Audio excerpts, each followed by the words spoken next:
Hi, I'm Nikki Gabriel from nikkigabriel.com. I'm an emotional well-being, empowerment and mindset coach for sensitive and heart-centered women in the messy middle of life who are dying to get rid of overwhelm and feeling emotionally stuck and start living a life that they love, that feels serene but also a little bit magical. In today's video, I'm going to help explain a little bit about why I bang on a lot. For anyone who knows me or who's worked with me, you will know this. I bang on a lot about my passion for the importance of nature in our lives, in terms of well-being physically but also mentally, and for our creativity and for problem solving and just generally helping us live our best life. And in this video, I'm going to share with you 5 of the main reasons why I think that. All of them grounded in evidence and personal experience. So the first reason is that we are, in fact, the first 2 reasons relate to this, multisensory beings. So we've evolved to experience the world through a multitude of senses, but we spend a lot of our days stuck in our heads. So getting out into nature immediately triggers our connection with all of our senses, because it's our natural environment, it's our natural habitat, if you like, but also nature itself is a multisensory environment. So it's a very quick way of being able to tap into our default calm and rest and relaxation mode.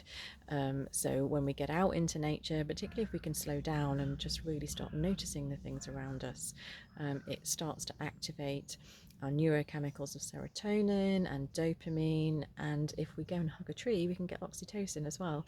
So all of our feel-good hormones start to get activated, and that means that our stress response is also deactivated because the two can't be operating at the same time. So it's a really quick and easy way of, if you're feeling tense, just getting outside and helping to create that calm space. From a coaching point of view, what that also allows is you to more easily connect to your heart, your gut, and start viewing your life from a place of calm and ease rather than in that place of tension. The second reason, from a multisensory point of view, that it's so important is when we are going about our daily activities, the way that modern life works is we're often very involved in evaluating, making decisions, consciously trying to solve problems and work things out. And that uses a part of our brain which is called the sort of directed attention center. So our prefrontal cortex, it's all very conscious awareness and very well, as the name suggests, we're very consciously directing it to try and help us sort things out. And like all parts of us and all parts of our brains, it can get overloaded, and we often don't give it the time and the space to just rest and relax and recuperate and recharge. And getting out into nature, because it automatically triggers our multisensory experience, it very quickly switches us from that directed attention center in our brain to the other areas of our brain. And so it allows us to let go of that tightness around that directed attention. And that's often why we find, when we've been really stuck with something, just getting up and going out and getting outside, having some breath of fresh air and taking a walk around the block can unlock whatever it was that was feeling stuck. So that links into the third reason I think it's so important, is that walk in nature also activates sort of more creative thinking, more divergent thinking, and that's to do with movement. So when we move around, it uses a different part of our brain to when we're just sitting still. So if we're wanting to be a bit more creative, it's much better to move. Now, you can do it inside, you can do it anywhere, but actually getting out for a walk in nature allows you to take advantage of all the other reasons why being outside is good too. So if you're stuck with something, get out, go for a walk, move around, and just see if it can sort of activate something that will help you solve that problem. The fourth reason is we want more joy in our lives every day, and we're naturally primed to notice all the things in nature that bring those feelings of joy or wonder, delight. And, you know, it's things like simple things, repeat patterns. It's things like just noticing how a bee kind of goes about its business, connecting with that, and that brings a sense of delight that we've kind of had that connection. It's round shapes, it's symmetry, it's sparkling water, it's signs of abundance. So that's why we love spring so much, when we see the new growth coming through, and also the sort of bounty of autumn. So blossom and berries and all of that, those all kind of tune into our innate sense of delight. Because, you know, from an evolutionary point of view, it's great to think things are in abundance, and that brings us joy. So nature is a great place to just go and get a little daily dose of tiny moments of joy, and that's all great for us.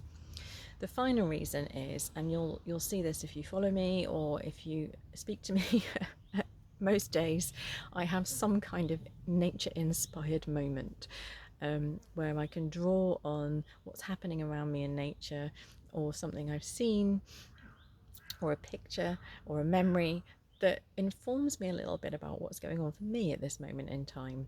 So it might allow me to have a slightly different perspective on something, it might allow me to kind of get an insight, or it might mirror back at me in a way that allows me to make greater sense of it. And I'll give you an example.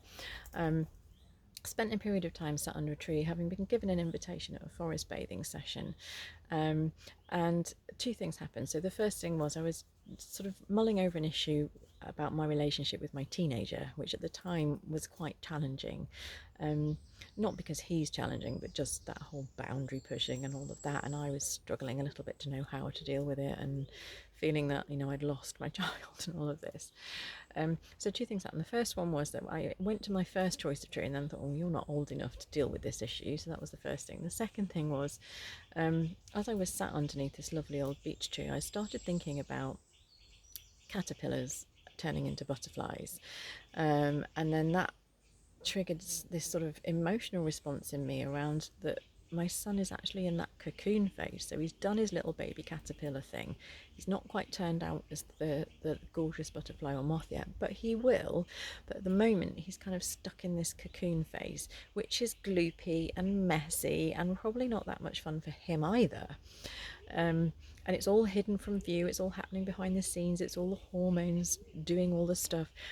And that very simple metaphor was quite transformative for me, because it allowed me the space to reflect on the fact that actually it's not just me going through it, it's him going through it as well, that it probably isn't that easy, that it's natural, it's nature's way of that transformation happening, and that he will come out the other side as a beautiful butterfly, or a magnificent moth, he might prefer.